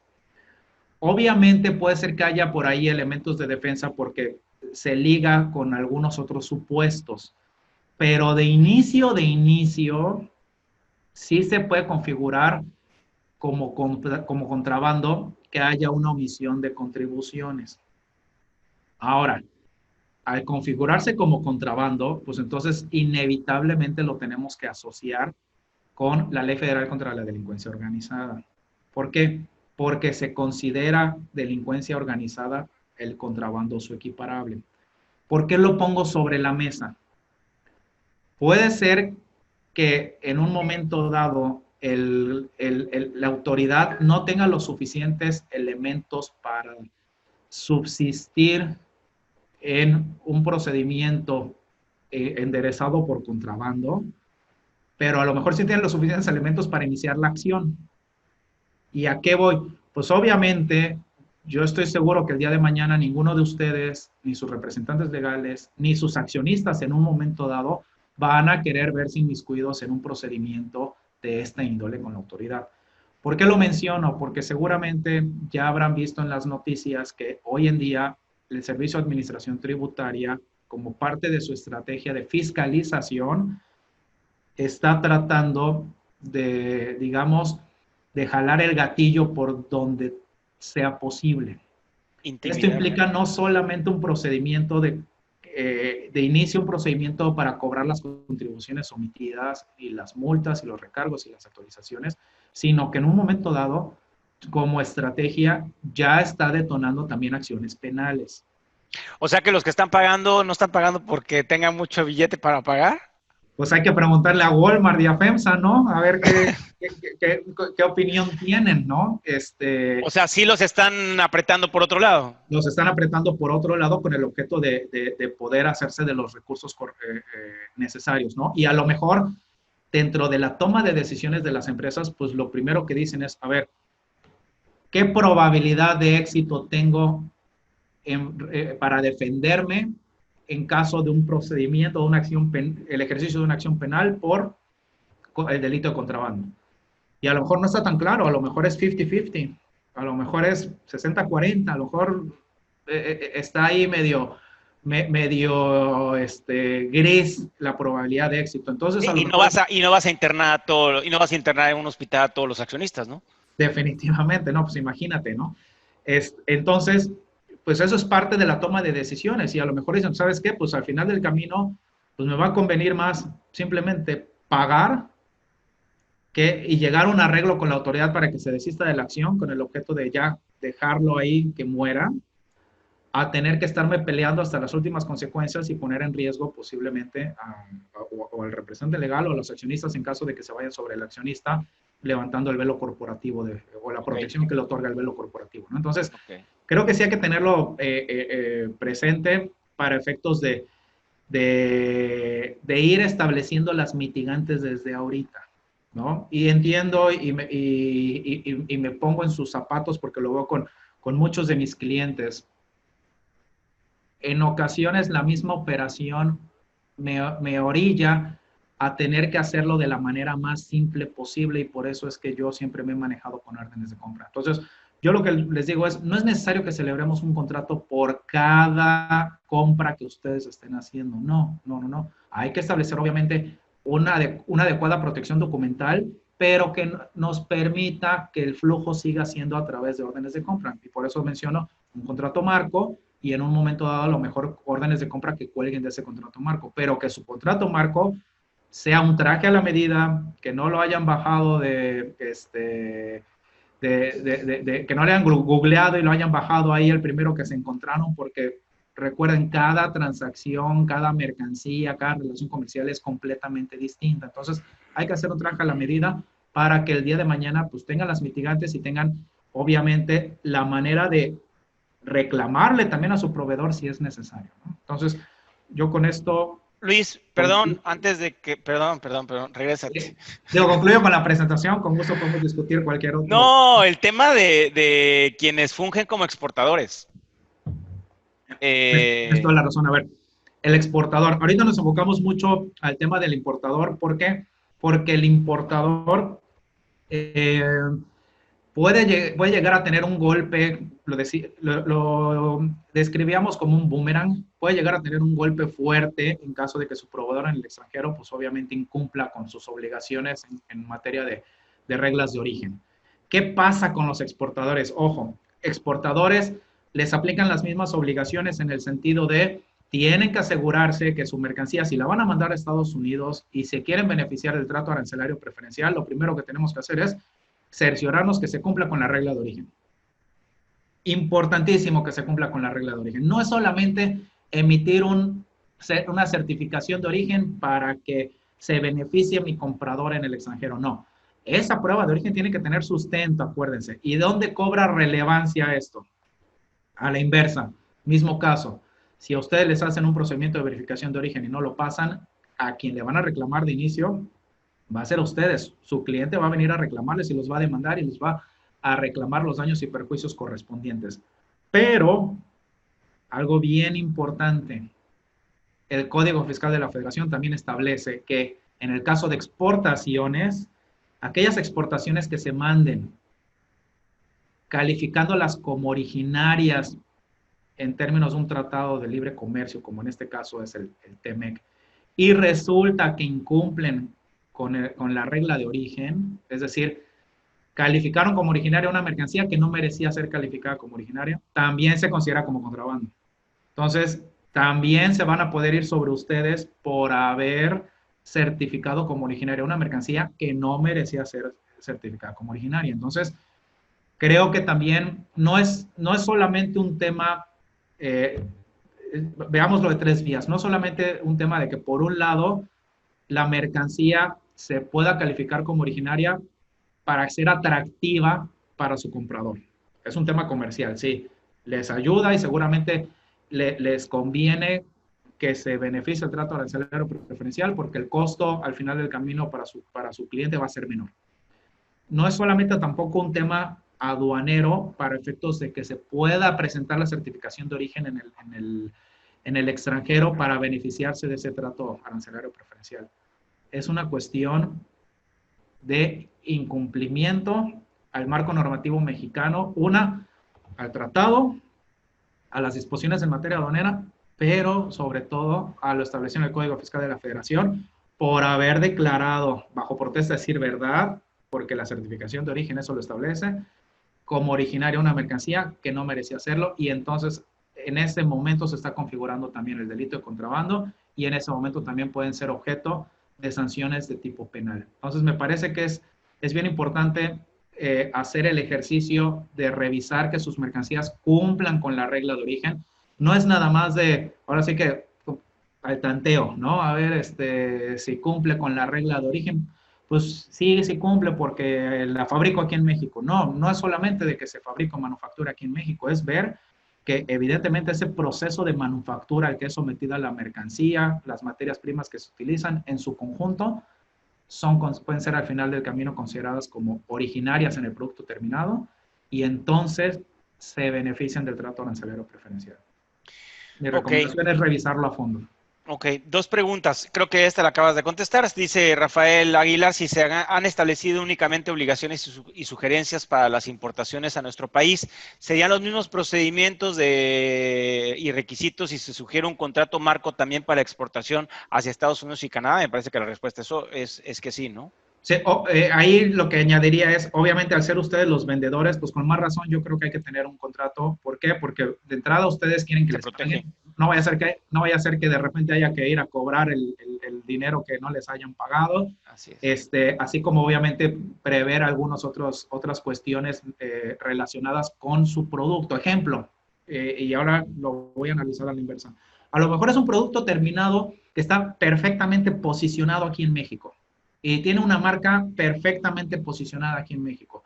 Y entonces van a incursionar en el mercado de los Estados Unidos. Pues lo primero que hay que hacer es pues, revisar que también esa marca pueda ser protegible en los Estados Unidos. Aquí con más razón cobra relevancia tener un contrato con su comprador en el territorio de los Estados Unidos. ¿Por qué?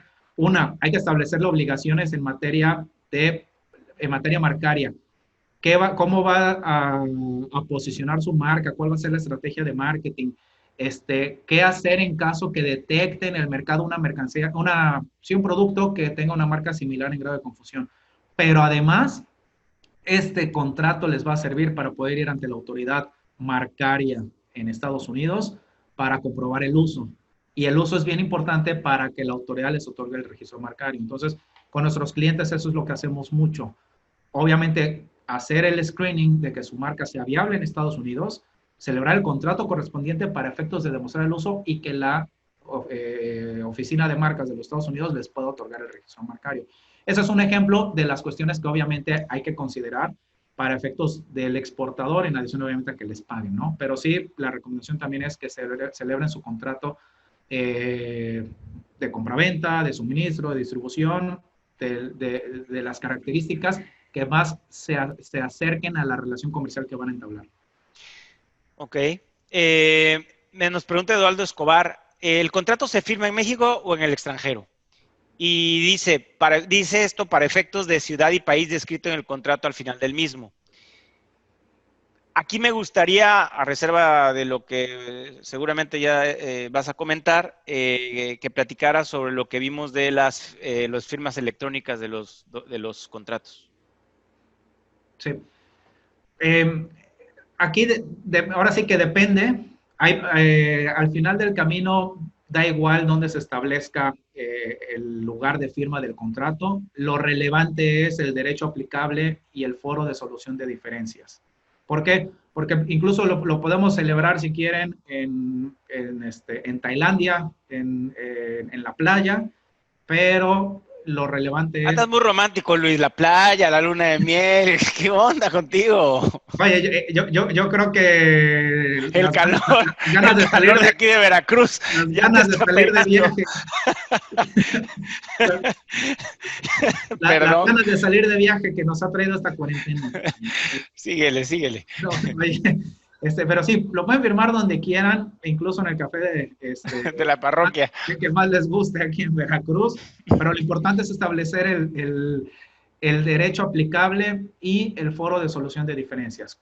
¿Dónde se van a dirimir las controversias? Si es que se van a elegir las cortes de algún país, si es que se va a establecer un mecanismo alternativo de solución de diferencias, como puede ser a lo mejor un procedimiento escalonado de primero una mediación a través de un mediador certificado y después un arbitraje en caso de que no se llegue a ningún arreglo en la mediación, etc. Eso es lo relevante. Entonces, el lugar de firma es irrelevante. Donde yo sí pondría mucho énfasis es la fecha de firma. La fecha muchas veces sucede que cada parte le pone la fecha en la que esa parte lo firmó, hablando obviamente de que el contrato lo imprime una parte, lo firma y se lo manda por DHL a la otra parte y entonces ahí cada una le pone la fecha de firma. Lo que sí hay que establecer es la fecha a partir de la cual va a surtir sus efectos el contrato. ¿Por qué? Porque eso nos puede determinar muchas cosas, como el cumplimiento de la obligación de comenzar a comercializar el producto, o a lo mejor la vigencia. Muchas veces no sabemos a partir de cuándo tenemos que comenzar a correr la vigencia. Entonces, son detallitos que muchas veces brincan en la práctica, pero que hay que tener presentes. Ahora, en cuanto a la firma electrónica. La firma electrónica, como muchos de ustedes saben, está regulada aquí en México. La firma electrónica se introdujo a nuestra legislación a través de una reforma integral, tanto al Código de Comercio como al Código Civil Federal, en donde a través del Código de Comercio se establecía la posibilidad de firmar electrónicamente documentos relacionados con actos de comercio.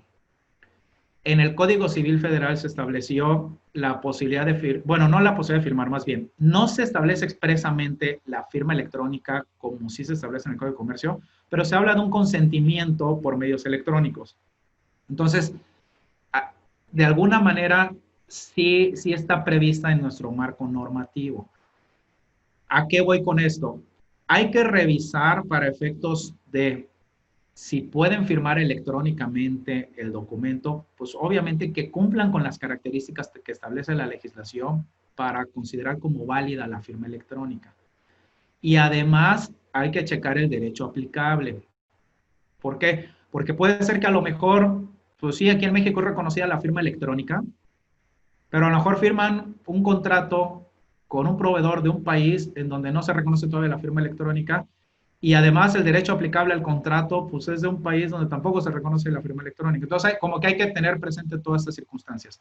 Pero la firma electrónica sí está prevista aquí en México. Ustedes podrían firmar sus contratos electrónicamente y en un momento dado, si lo van a celebrar con alguien en Estados Unidos, establecer que la firma electrónica de ese contrato sea en términos de lo que establece la legislación del país de donde se está firmando, que en este caso sea de los Estados Unidos. Y cerciorarse, obviamente, que en ambos países se pueda firmar electrónicamente el contrato. Ok. Bien. Por ahí nos hacían unas preguntas específicamente con temas relacionados con las reglas de origen, en particular si iban a cambiar para efectos de mercancía destinada a Canadá y otro para específicamente, reitero, para temas de criterio de origen. Ya le pedí a David que nos pusiera ahí el correo al cual puedan mandar estas dudas y ya nos las van a remitir para en un momento dado poder revisar Luis y yo, y en la medida de lo posible poderles dar una respuesta al punto en particular que tiene que ver con el tema de criterios de origen, ¿no? Ok, perfecto, me parece bien. Ya por ahí lo puso David. Perfecto. Sí, pues bueno, revisamos las preguntas, como dice Omar, y regresamos con cada uno de ustedes. Incluso en la próxima sesión vamos a revisar algunas de las preguntas que nos han venido haciendo tanto en esta sesión como en la sesión anterior, para efectos de hacer una especie de resumen de las principales inquietudes que se les han venido presentando, y de todas maneras, si hubiera algo adicional, ahí mismo lo abordaremos. Yo por el momento concluyo con mi participación.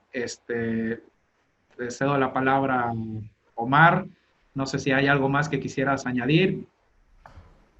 No, nada más. Igualmente agradecer, Luis, tu participación y bueno, esta dinámica, también a quienes participaron haciendo sus preguntas muy interesantes. Creo que me gustaría, y creo que en la siguiente sesión hemos platicado con el equipo de GESEN el abrir micrófonos y el poder estar interactuando de manera más dinámica y más activa. Y bueno, creo que esa va a ser la mecánica del próximo webinar, ¿cierto, David, Ricardo? Efectivamente, Omar, gracias a ambos, muy interesante la parte donde hablan de cosas penales, así como que se me siento así medio feo en la espalda, pero muy interesante la realidad. Definitivamente el 26 de agosto estamos programando el próximo webinar. Preparen sus cámaras y micrófonos porque esto es abierto, esto es una participación de como moderador para que puedan hacer todas las preguntas, todas las dudas que tengan, lo que apunten durante estos días, todas las dudas que tengan con sus proveedores ahorita, con sus jefes, con sus accionistas, que se apunten todo porque el próximo 26 vamos a tener el panel abierto como un foro para que puedan cuestionar todo lo que aprendieron o todas las dudas que salen en el primer webinar y en el segundo webinar que tuvimos. Entonces, de verdad los invitamos a que el próximo 26 participen, son 2 semanas y bueno, es un tema de... Pues, Ricardo, ¿puedes subir un poquito más tu voz, por favor? sí, claro, no sé si el tema sea... Ahí ya le subí un poquito. Ok, y si no grito, ¿les parece? Grita, no te preocupes. Ok, muy bien.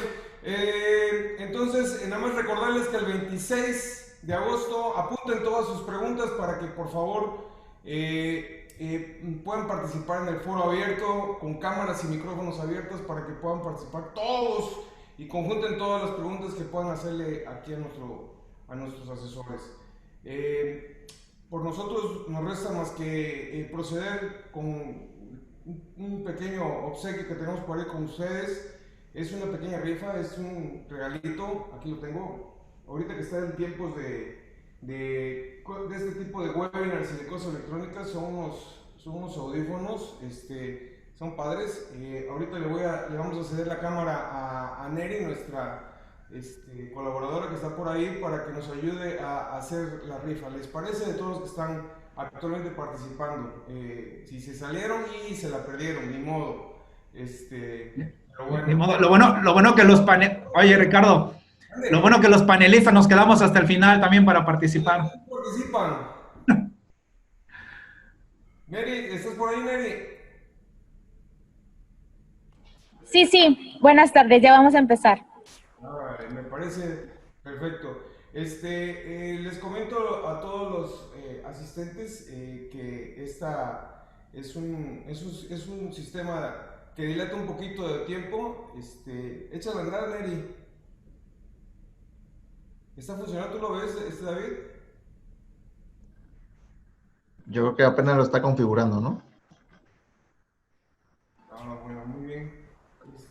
Digo, pues por el momento, nada más recordarles que continúen escribiendo todas sus dudas para que puedan, de verdad, este tipo de eventos que hacemos de cuando en cuando es simple y sencillamente con el afán de asesorarlos y de que aprendan cuáles son los recovecos en la ley, donde a veces, y perdón por el coloquismo, dejamos la cola del gato afuera y nos metemos en líos sin tener la necesidad de tenerlos, ¿no? Entonces es importantísimo, de verdad muy importante, que puedan hacer preguntas para que todos los recovecos estén, o cuando menos minimizados. ¿Ya está funcionando, David? ¿Me confirma si lo pueden ver, por favor? La vemos, pero no la vemos girar. A ver, permítanme un momentito.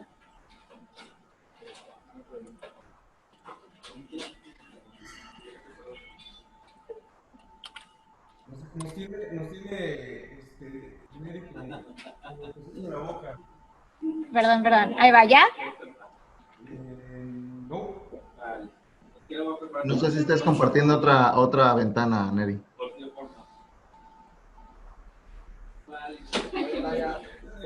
Ahí está ya. Funcionar. Ahí se está parando ya poquito a poquito. Ahorita vamos a ver quién es el afortunado ganador de son unos audífonos, pero adentro se esconden unas llaves de un Maserati 2020. No se crean, no es cierto. María Quintana, felicidades. Un aplauso virtual para María Quintana, te lo vamos a hacer llegar. Es importante mencionar que una regla importantísima, porque nosotros somos seguidores de reglas y coadyuvados empresa. Es importante que si María Quintana tienes algún tipo de... Ricardo, casi no te escuchas. No sé si puedas poner tu... Sí, también, sí, lo puedes decir tú. Estoy hablando del tema de las políticas de regalos. Bien, si hubiera algún problema, María, respecto a políticas de regalos en la empresa, nada más si nos haces el favor de confirmarlo, si es que lo pueden recibir o no. Sabemos, y bueno, creo que Ricardo iba a eso, sabemos que muchas empresas a veces limitan este tema y obviamente no quisiéramos ni ponerles un problema ni caer en una falta con la empresa, ¿no? Entonces, si fuera el caso, si nos pudieras avisar. En caso contrario, bueno, pues me pongo en contacto contigo para mandártelos. No sé si estés en home office o en la oficina. Si hay problema con María Quintana, acá no tenemos ningún problema de política. Guardamos, si te hay un problema con María, le guardamos un regalito para la próxima rifa, para el próximo webinar. No nos contesta María Quintana. María, ¿nos puedes poner un texto ahí en el...? Es que tendría que estar en línea, ¿no? Patricia Medrano dice que ella sí.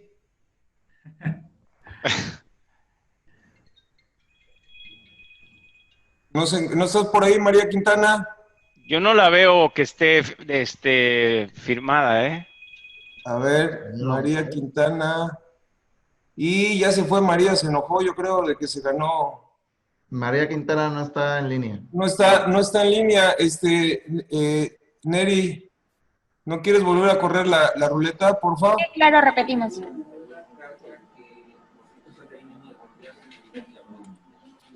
Ahí estamos viendo algo, Neri. Sí.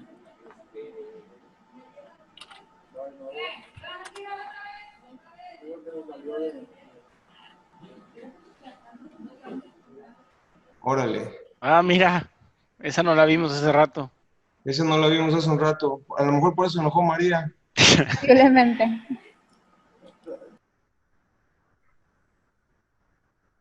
No está María Quintana. Y...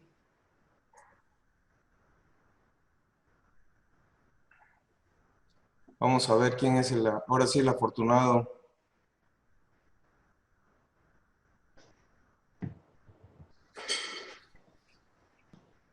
Ya falta poquito.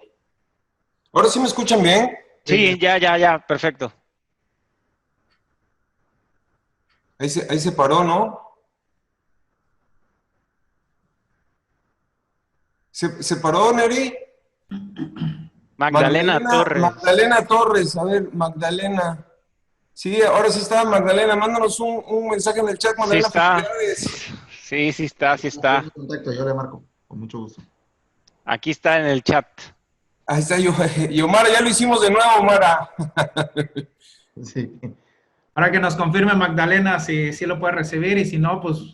Sí, para volver a correr la ruleta, Magdalena, si nos confirma si no tienes algún problema con políticas de premios.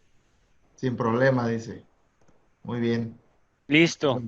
Ok, pues muy bien, pues muchas felicidades. No me queda rezarles más que muchas gracias a los panelistas, muchas gracias a todos los participantes y nos vemos el 26 de agosto. Muy bien. De acuerdo. Muy bien. Muy bien, pues muchas gracias. Gracias a todos. Nos vemos próximamente. Gracias, cuídense. Gracias, Omar. Hasta luego. Adiós.